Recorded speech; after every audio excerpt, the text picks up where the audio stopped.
The US-China trade deal is getting postponed. Again. Battle at the UN. And all your favorite Chinese knockoff toys. That and more on this week's China Uncensored.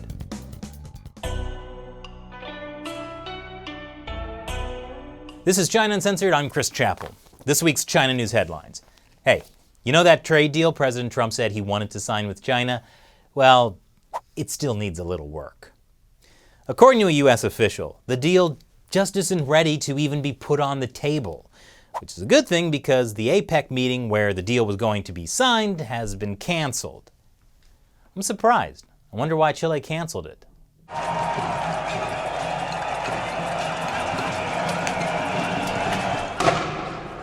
But hey, this isn't Chile Uncensored, so back to China. The U.S. and 22 other countries are criticizing China in the UN. It's mainly about the Chinese regime building concentration camps for the Uyghurs, a Muslim ethnic minority.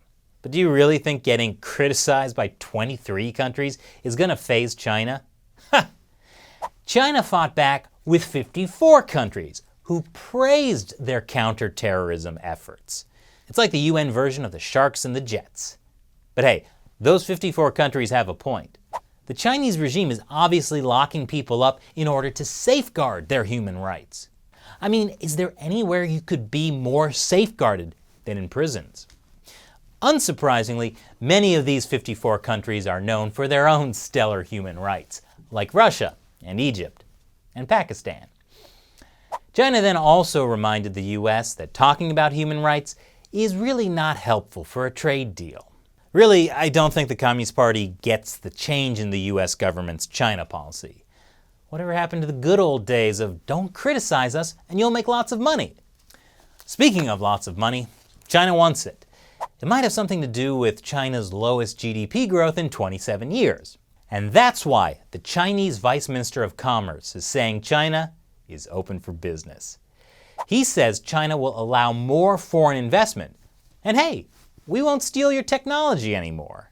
Which is kind of like saying, yeah, we stole from you in the past, even though we lied and said we wouldn't, but this time, we're not gonna. Pinky swear. So hand over the money. Which means, now's the time to do business in China.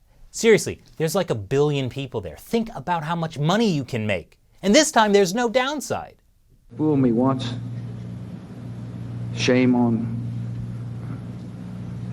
you.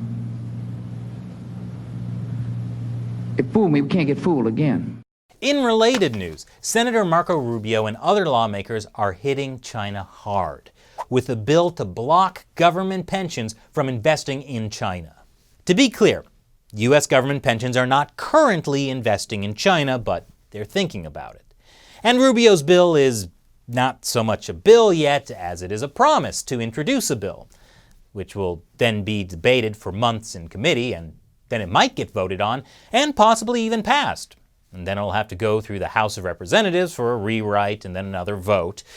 But I tell you, in a year or two from now, it's possible it could become a law. So watch out, China. Our government's got fangs. But from another perspective, it's absolutely insane that the U.S. government pensions would invest in China. Who thought that would be a good idea? What's that, Shelley? Oh, the same brilliant financial minds that told everyone else to invest in China. What could go wrong? Yesterday was Halloween, and in Hong Kong, the scariest things on the streets were the Hong Kong police. Yeah, I'll take zombies over that any day. Over the last 4 months, Hong Kong police have gotten so scary that the Apple Daily even printed a cut-out police mask so you can traumatize all your friends. But Hong Kongers learned a valuable lesson this Halloween. Never try to trick or treat in front of the police, because it's always going to be a trick. Ouch. You might be wondering how all those anti-authoritarian protests in Hong Kong actually get organized, since the movement seems to have no leaders.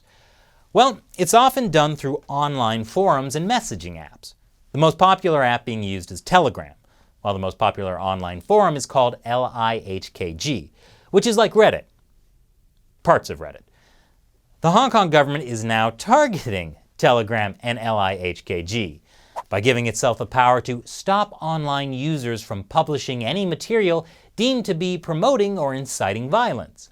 I imagine promoting or inciting violence would include, for example, organizing a peaceful protest where police decide to pepper spray innocent people in the face. That man clearly incited the police officer to violence. China is doing its part to clean up the oceans by filling them up with plastic. China's ocean waste surged last year. And that's according to official data, so it might be even more. How's that cleaning up the ocean?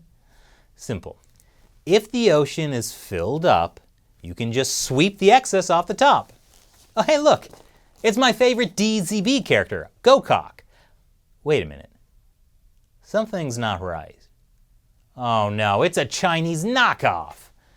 Just one of a million fake toys seized in Shanghai. There was a whole factory devoted to making knockoffs of Pokemon, One Piece, Gundams, and more. At least they didn't rip off my favorite video game character, Corby. The raid seized $42 million worth of knockoffs. Now, this actually happened back in August, but this is the first time I heard of it, so I'm sharing it with you. Bandai Namco was so happy about it, they even rewarded Shanghai police with this, a Golden Unicorn Gundam. About the only thing rarer than a Golden Unicorn Gundam is a 67-year-old woman giving birth. Yawn. Last month, an Indian woman gave birth to twins at 73. And with that stunning conclusion, it's now time for me to answer a question from one of you, a fan who supports China Uncensored with $1 or more per episode by contributing through the crowdfunding website Patreon. Emmett A. Ray asks, when do you think China's massive imbalance of boys to girls is going to hit the boiling point? It seems they are putting men around the world on construction projects to keep them out of China and not thinking about their chances of getting married and having a family. At some point, that seems like a rebellion waiting to happen. Oh boy, what a question. So in case you hadn't heard, there are 30 million more men in China than women. It's such an issue, even state-run media talk about it. That, my friends, is the result of government population planning known as the one-child policy. Don't worry, China is trying to deal with this in a variety of, well, short-sighted or terrible ways.